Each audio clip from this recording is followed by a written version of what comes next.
Əziz dostlar, qarşımızda bir kitab var. Zəngəzur dağlarında. Bu kitab 1972-ci ildə Azərbaycan Dövlət Nəşriyyatı tərəfindən çap olunub. Kitabın da müəllifi Nəzər Heydarovdur.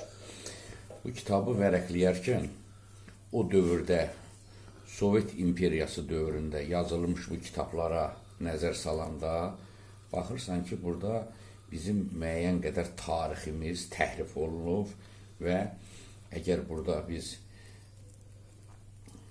96-cı səhifəni vərəqləsək, burada bir neçə cümlə mənim diqqətimi cəlb elədi.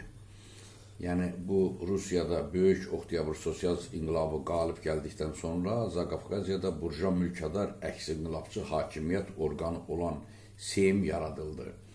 Almaniya imperialistlərinin tələbi ilə 1918-ci ilin mayında Seyim Zaqafqaziyanı başında əks-inqilabçı hökumət duran 3 burja respublikasına Ermənistan, Azərbaycan və Gürcüstan parçalandı. Ermənistanda burja millətçi hökumətə daşnaqlar başçılıq etdi.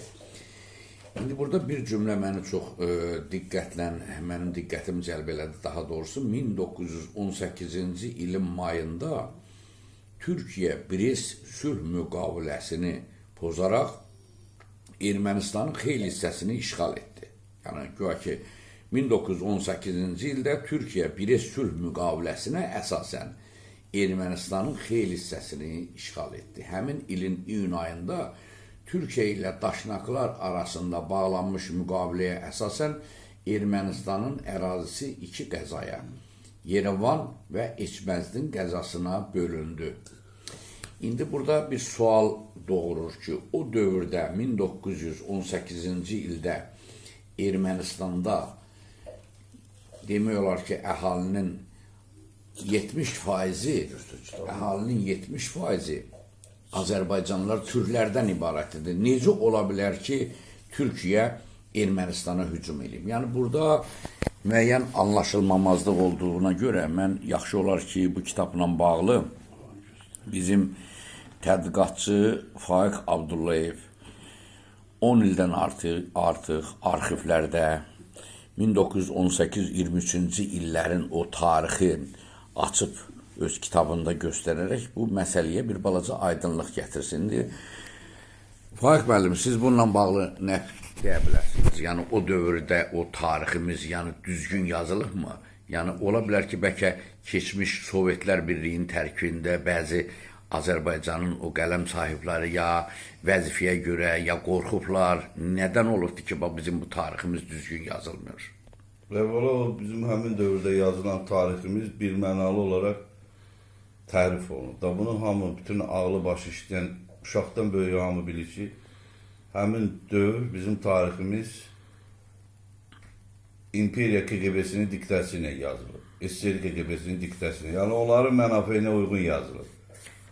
Bu da o demək ki, bizim əsl gerçək milli tariximiz yoxa çıxarılıb, gizlədilib, özlərinin uydurduqları, özlərinin xeyrinə sərf olan tarix yazılıb. İndi bu kitabda da siz bəyək düzgün qeyd elədiniz, yazır ki, güya Türkiyə 1918-ci ildə Ermənistanı işğal edib.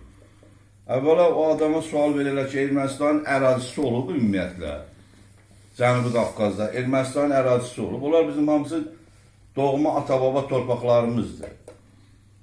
Yaxşı, onda belə olan halda Türkiyə necə gəlib Ermənistanın ərazisini işğal edə bilər? Həmən 18-ci ildə rəhmətli Nuri Paşa, türk qardaşlarımız gəldilər Bakını Daşnaq Şamiyanın rəhbərlik elədiyi, həmən o vaxtı hökm sürən hakimiyyətdən Azad elədi. Azad elədi, həmən onda qırğınların qarşısını aldı. Xüsusi qeyd eləmək lazımdır ki, həmən o Daşnaq Şamiyanın o yaratdığı 26 Bakı komissarlarından biri də Nərmanov olub elə. Yəni, ona itaət eləməsə, heç vaxtda onu komissar eləməzdi, nə heç komissar, süpürgəçi eləməzdi. Bu da bir mənalıdır da, məntiq bunu deyir. Hər şey, hələ sənətlər bir qırağa qalsın. İndi bu təsəvvür edin, götürüb bu kitabında kimlərinsə xoşuna gəlmək üçün, kimlərin diktəsinə yazır ki, Türkiyə 1918-ci ildə Brest sülh müqaviləsini pozaraq Ermənistanı işğal elədi. Bu nə qədər absurd, gülməli məsələdir. Bu hamısı bizim həmin o orada Yerevan yazır, Yerevan yazır. Yerevandır da bu bizim dədə-baba İrvan xanın məkanıdır. Bizim doğma dədə-baba torpaqlarımızdır. Azərbaycanın qərbidir, qərbi Azərbaycandır. Siz təsəvvür eləyin, görün nə qədərə bax elə bu cümlədən məlum olur ki, o dövr bizim tariximiz nə cürə iyrəc formada tərif olunur. Sonra bu kitabın hələ başqa yeri var. Məsələn, bu Sovet dövrünün ilk illərindən yazılır burada. Bu kitabda 1920-21-ci illərdə 28 aprel işğalından sonra. Bir yerdə bu kitabda yazılmış ki, ilk dəfə Sovet hökuməti qurulandan sonra Zəngəzur qazasında hakimiyyətin başına bəylər gəldilər. Başda Aslan bəy olmaqla. Fövqəladə səlahiyyət verildi və İnqilab Komitəsində təşkil etmək, yaratmaq ona həvalə olundu. Çünki kəşfiyyatı qurmaq, ümumiyyətlə mərkəz ondan başqa heç kəsindən olunmuyor da, yəni faktlar göstərir. Nəzər edərək 20-21-ci illərdən yazır, amma hansı tarixi zəruriyyətdən Zəngəzur qəzasının hakimiyyətinin başında bəylərin olduğunu yazmır. Ona görə ki, ona lazım idi o tarixi gizlədə. 102-ci səhifədə yazır ki, mən 21-ci ildə Teymur Müskanlı kəndində Kənd İnqilab Komitəsində işləyirdim. Yaxşı, 21-ci ilində Kənd İnqilab Komitəsində Müskanlı kəndində işləyirdin. Teymur Müskanlı kəndi. Bəs nə yazmırsan ki, Qubadlı Qəza İnqilab Komitəsinin, ondan əvvəl Zəngəzur Qəza İnqilab Komitəsinin sədri Xodabaxş bəy Sultanov olub, Aslan bəyin əmisi oğlu Sultanovun. Yəni, onun yaratdığı Revkomdur da, İnqilab Komitəsi. Yəni, bütün bu tarix gizlədilib ki, nə üçün, hansı tarixi şəraitdən, tarixi zəruriyyətdən, həmin dövrdə bu 17-ci ildən o Bolşevik Partiyasının üzvü olan, vəzifə tutmaq üçün hər cür çirkin vasitələrə əl atan, hər sifətə düşməyə razı olan adamları niyə gətirmədilər 20-ci ildə hakimiyyətə, Bolşevik hakimiyyətinə? Bunların hamısını indi bu 5-10-20 dəqiqə açmaq çətindir. Yəni bu danışdan bu çox uzun vaxt çəkir. Sadəcə bunu bilə-bilə indi də nədənsə bunu gizlədirlər. Bax, elementar bir dənə məsələləri qeyd edək. Həmən o 18-ci il genosidindən sonra, 31 mart qırğınından sonra, hansı ki rəsmi statistikayla Bakıda hamı bilir də bunu, 16 min insan qırılıb, vəhşicəsinə qətlə yetirilib. Stefan Şamyanın rəhbərliyi ilə. Bax, təsəvvür edin, bax, bir dənə qoyub, mən səhv deyirəm, bizim hörmətli dinləyicilər öz fikirlərini desinlər də. Onun komissarlarından biri də həmin Nərmanov olub. Ən azı Nərmanov bu qətliamı görəndən sonra Şamyanın əlinin altından istifa verməlidir.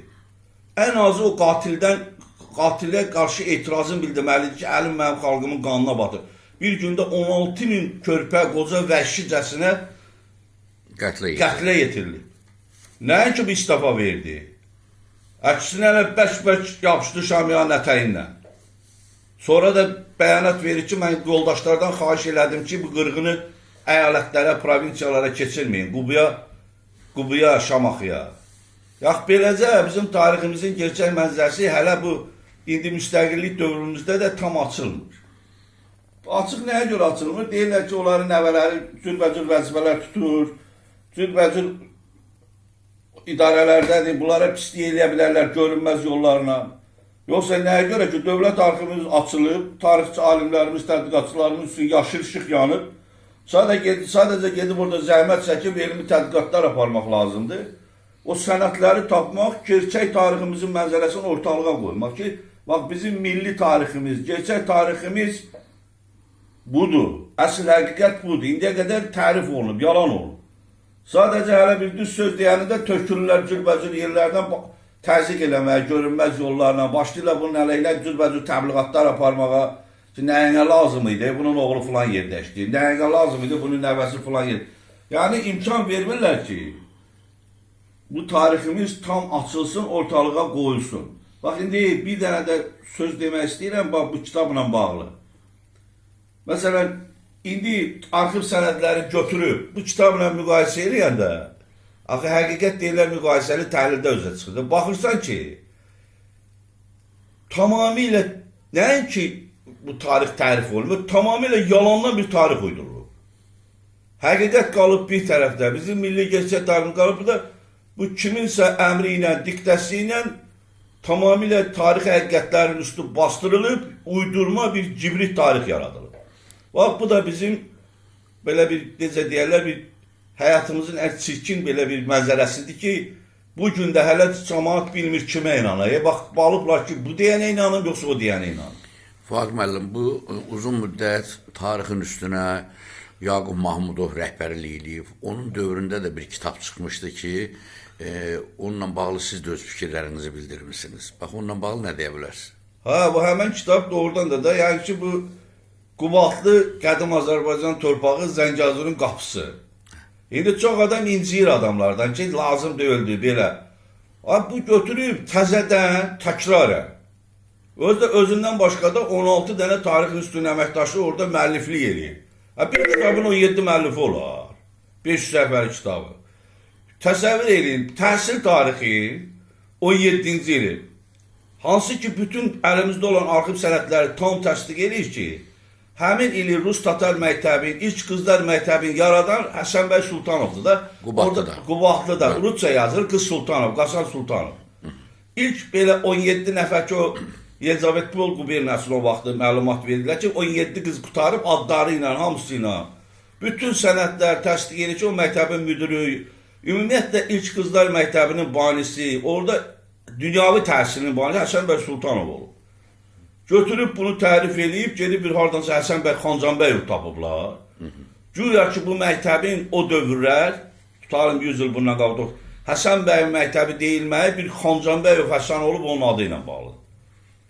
Bunu indi sual verirlər ki, bu bütün sənədlər, bütün hər şey təsdiq edir ki, bu Qori seminariyasının Üzeyir Hacıbəyevlə, Terequlovla, Ceyhun Hacıbəyli ilə şəkilləri də var da, biz də qoymuşuz.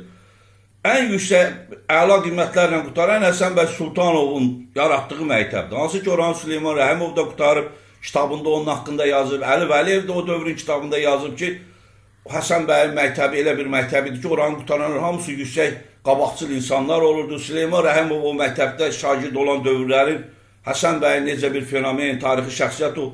Ümumiyyətlə o dövrün adamlar o məktəbi Həsən bəymədir. Siz o kitabınızda onun hamısını əks elətdiniz. Hamısı sənədlərlə, Azərbaycan Dövlət Tarix Arxivindən çıxan sənədlərlə, bəli. İndi siz təsəvvür edin, görün necə bir eybəcər mənzərə yaradıblar. Elə bir illüziya yaradırlar ki, tamamilə bu insanı, bunu yaradan, quran, ilk qızlar məktəbin o vaxtı da bilirsiniz də orada o dini möhümatın tüğyan elədiyi vaxtı qız məktəbi açmaq nə deməkdir?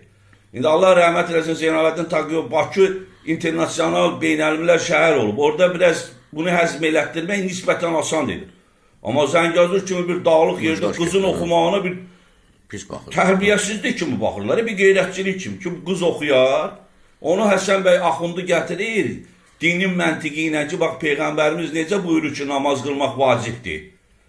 Orada da göstərir ki, baxın, dində də yazılıb ki, hər bir müslim və müslimə üçün, yəni qız üçün, elm öyrənmək, təhsil almaq da vacibdir. Niyə bizim qadınlarımıza qadın həkimə baxmasın? Yəni, o dinin məntiqi ilə Axundu təbliğ, biraz o nisbətən gözü açıq insanları razılaşdıra bilir.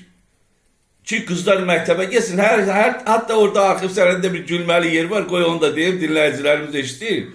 Bu, bir neçə aydın düşüncəli insanlar buna razılaşandan sonra deyirlər ki, onda qızların məktəbi bir otağı, oğlanların məktəbindən bir xeyli uzaq olsun. Yəni, divarlar da uzaq olsun. Çox belə o dövrün belə mənzərəsi ki, yəni möhümatın tüğyan elədiyi vaxt ki, qızlar da oxudu nədir? Orada da birinci Həsən bəy o tikiş tikmə, belə də o qadın üçün lazım olan belə nəsə tikmə, belə əmək dərslərindən sonra hesab, rus dili, belə özdə çox yüksək, Süleyman Rəhimov da kitabında yazır, çox yüksək səviyyədə təhsil gedib Azərbaycan ən qabaqçıl məktəbləri sırasına qaldırıb. Hətta bir cənə cümləndə qeyd edim ki, SSR Elmlər Akademiyasının ilk müxbir üzvü olan Əli Əmraslanov da Həsən bəy məktəbinin yetirməsidir. O fundamentdir, o bünövrəni. İndi götürüb bunu Həsən Xancanbəyov tapıblar. Sual verir ki, bu Həsən Xancanbəyov kimdir, heç kim bilmir. Bu bilirsiniz necədir? Yaqub Mahmudov şəkilidir. O nə bilir ki, Qubadlıda bu məktəbə 100 il bundan qabaq Həsən bəyin adı deyil. Yəqin alimləri göndərib ora, Xeyr, onlar gətirib. həmən Qubadlıda hansı naqis, vicdanına xəyanət edən adamlar var da, tariximizi onlar bu bilirlər ki, Həsən bəyin adı möhürdür da. Fikirləşiblər ki, Həsən bəyin adını yaddaşlardan silmək qeyri-mümkündür. Tapıblar bir Xancanbəy adına ki, diqqəti yayındıralar, üstün bastıralar, o da arzuların gözlərində qaldı. Onu Allah yol vermədi. Ki, bu kim olub, nə olub? Yaqub Mahmudov da susur, görürsünüz. Niyə cavab vermir ki, kim yazıb onu Həsən Xancanbəy? O susmaq da, o Rusça deyir, Molçayla znak saqlarsa, susmaq razılıq əlamətidir. Yəni, heç olmasa bu ağsaqqal üzümü tuturan Yaqub Mahmudova. Heç olmasa bu məsələyə bir aydınlıq gətirir. Yəni, mən səhv deyirəm, mən sənədləri qoymuşam bizim kitaba. Siz hansı sənədə əsasən deyirsiniz ki, bu Həsən Xancanbəyov eləyib bu məktəbdəki hadisələri? Ondan başqa 1920-23-cü illər Zəngəzur tarixinin ən mürəkkəb, ən tarixi baxımdan əhəmiyyətli dövrü tamamilə tərif olunur. Uydurublar tamam başdan ayağa. Belə şey olmaz, bu müasir kitabdır. Bu son illərdə çıxan bir, tutalım 10 il bundan qabaq, neçə il bundan qabaq çıxsan, bu kitabları belə tərif eləyə. Bu biz hara gedirik? Deməli, tarixi xidmətləri olan insanlar, təmənnasız xalqına, millətinə, vətəninə xidmət edən insanlar qalıb qıraqda, bunlar uydururlar, özlərindən yalancı qəhrəmanlar yaradırlar, yalancı fədakar insanlar yaradırlar. Bəs bu günləri biz o rəhmətli Nazim Hikmətin bir sözü var, deyir, sən yanmasan, mən yanmasam, biz yanmasaq, necə çıxar qaranlıqlar aydınlığa? Yəni, biz mübarizə aparmalıyıq ki, bu həqiqətləri açaqda, bax, belə görsən, indi Qubadlıdan kimlərsə yeridib bunların beyinlədə o Xancanbəyov söhbətin. Yoxsa bunlar nə bilirlər bunu? Yəni, onu orada elə o mənfi qüvvələr birləşiblər, indi bunlara da nə görün baxım eləyiblərsə, götürüb tariximizi o dərəcədə eybəcərcəsinə təhrif ediblər. Yenə də özümü tuturam. Ay, hörmətli akademik. Cavab verdi, o Xancanbəyovu hardan tapıb yapışdırıblar ora? Sən eləməmsən, tədqiqatçılarından sual ver. Və onların haqqı nədir ki, bizim tariximizi tərif edib? Bu tariximizi tərif eləmək cinayət deyil. Bəlkə tarixçilərlə bir görüş keçirək, bax, siz öz fikirlərinizlə Yox, bildirəsiniz qaçırlar, o ara o bilmir, yalan danışır. Sənədlər qoyulub artıq, kitabdadır, ictimaiyyətə çatdırılır. İnternetdə də var, yəqin ki. Hər bir yerdə hamı bilir bunu. Sadəcə cavab vermir ki, bu tarixi niyə tərif edib? Deyirmiş ki, mən güya ki, göndərmişəm tədqiqatçı alimlərin üstün, onlar gətirib yazıb. Kimi göndərmişsən, o təhsil sahəsini kim yazıbsa, onu çağır denə ki, sənin nə haqqın var, Həsən Sultanovu eləmsən Həsən Xancanbəyov. Susurlar, hələ ayrı-ayrı yerlərdən adamın üstü adamları qaldırırlar ki, o niyə belə dedi, yaxşı deyil, o niyə belə dedi, o nəyi dedi, həqiqəti deyib də, yalan deyirəm, dedi, yalan deyirsən. Ona görə də mən xahiş edirəm, bu vicdanlı tarixçilərimizə, indi vicdanlı tarixçilərimiz də var, belə məsələlərdə öz fikirlərini bildirsinlər, o tariximizi tərif edən adamlara qarşı bir amansız mübarizə aparsınlar ki, heç olmasa indi əlimizdə tarixi imkan düşüb ki, Azərbaycanın gerçək tarixini açaq da, gələcək nəsillərə ötürək də. İndi də elə bax, yenə də hərə öz xeyrinə, hərə öz qalıb gerçək tarix bir tərəfdə ağıllarına gələni uydururlar, necə ki, Həsən Sultanovu Həsən Xancanbəyov eləyiblər. Bu dərəcədə indi təsəvvür elə, bu insan akademikdir. Yazır ki, Qubadlı Zəngəzurun qapısıdır. Qubadlı nə vaxtdan qapı ola bilər? Qapı məntiqini biz başa düşürük ki, girişdən olur da. Bu Qubadlı hansı məntiqlə eləyib Zəngəzurun qapısı?